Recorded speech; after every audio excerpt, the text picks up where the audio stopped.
নগাৰ বেদখলক কেন্দ্ৰ কৰি মৰিয়নিৰ সীমান্তত তীব্ৰ উত্তেজনাই বিৰাজ কৰে। দিছৈ ভেলী সংৰক্ষিত বনাঞ্চলত নগাই স্থাপন কৰিলে বস্তি। মৰিয়নিৰ নিউ সোণোৱাল খণ্ড বন বিষয়াৰ কাৰ্যালয়ৰ সমীপতেই বিগটু আৰু আকাশিটু নামৰ দুখন বস্তি স্থাপনৰ পিছতেই আন এখন বস্তিৰ নাম ফলক লগোৱাত সৃষ্টি হৈছে এতিয়া তীব্ৰ প্ৰতিক্ৰিয়াৰ।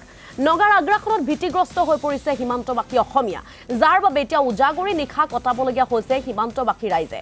উল্লেখযোগ্য যে প্ৰায় ৩ বছৰ পূৰ্বে উক্ত বেদখলকৃত ভূমি পৰিদৰ্শনৰ বাবে যাওঁতে তেতিয়াৰে কংগ্ৰেছী বিধায়ক ৰূপজ্যোতি কুৰ্মীক লক্ষ্য কৰি নগাঁৱত দুৰ্বৃত্তই গুলীবৰ্ষণ কৰিছিল।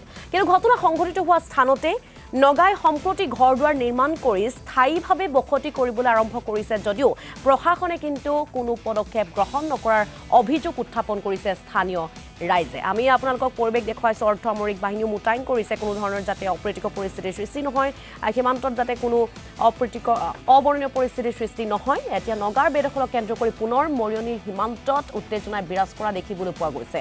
মৰিয়নিৰ নিউ সোণোৱাল খণ্ড বন বিষয়াৰ কাৰ্যালয়ৰ সমীপতেই বিগটু আৰু আকাশিটু নামৰ এই যি বস্তি আছে, সেই দুখন বস্তি স্থাপনৰ পিছতেই আন এখন বস্তিৰ নাম ফলক লগোৱাত প্ৰতিক্ৰিয়াৰ সৃষ্টি হৈছে সীমান্তবাসীৰ মাজত।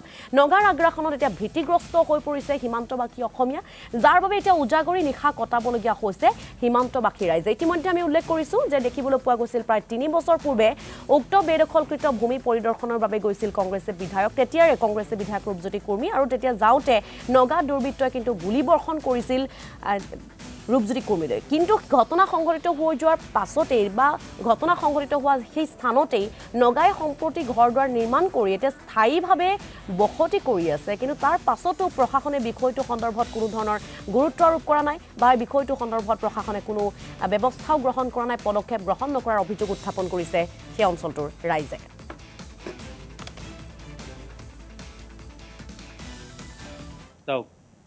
মহামান্য সুপ্ৰিম কোৰ্টৰ আদালতত এইখিনি কেছ ইতিমধ্যে চলি আছে, আৰু যিখিনি দিছৈ সংৰক্ষিত বনাঞ্চল যিখিনি আছে এইখিনি ন'মেন্স লেণ্ড বুলি ঘোষণা কৰা হৈছে, আৰু ইয়াত কোনো যাতে ঘৰ বনাব নোৱাৰে, বস্তি বনাব নোৱাৰে, অসমে নগা ৰাইজে পাৰে।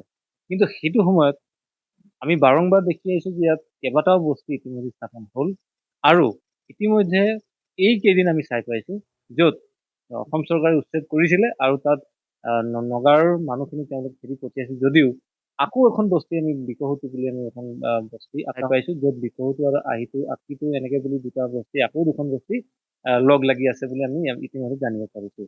আমি বাৰম্বাৰ অসম ছাত্ৰ সন্থাই বাৰম্বাৰ সীমামূৰীয়া অঞ্চলৰ যিখিনি ৰাইজ আছে তেওঁলোকৰ জীৱনৰ নিৰাপত্তাৰ কাৰণে আমি দাবী জনাই আহিছিলোঁ, আৰু নাগাৰ যিটো আগ্ৰাসন এইখিনি ৰোধ কৰিবলৈ আমি বাৰম্বাৰ ৰাজ্য চৰকাৰক অনুৰোধ জনাইছিলোঁ। কিন্তু চৰকাৰে বিভাগীয় কৰ্তৃপক্ষই যিবিলাক কৰে, কিন্তু এইবিলাক পাৰ্মানেণ্ট চলিউশ্যন, এটা স্থায়ী সমাধান কিন্তু আজিলৈকে কৰিব পৰা নাই। আৰু এই ক্ষেত্ৰত মই ভাবোঁ যে অসম চৰকাৰে দৃঢ় পদক্ষেপ এটা ল'ব লাগে, নহ'লে তেওঁলোকৰ আতংকত এতিয়া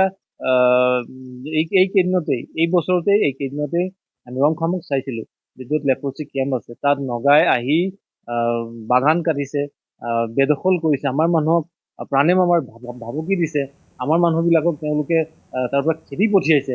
ইমানখিনি হোৱা পাছতো আৰু তেওঁলোকে আহি আকৌ এখন বস্তু তেওঁলোকে যদি নিৰ্মাণ কৰিব, তেতিয়া আমাৰ নিশ্চয় আমাৰ জীৱন আৰু সম্পত্তিৰ প্ৰতি ভাবুকি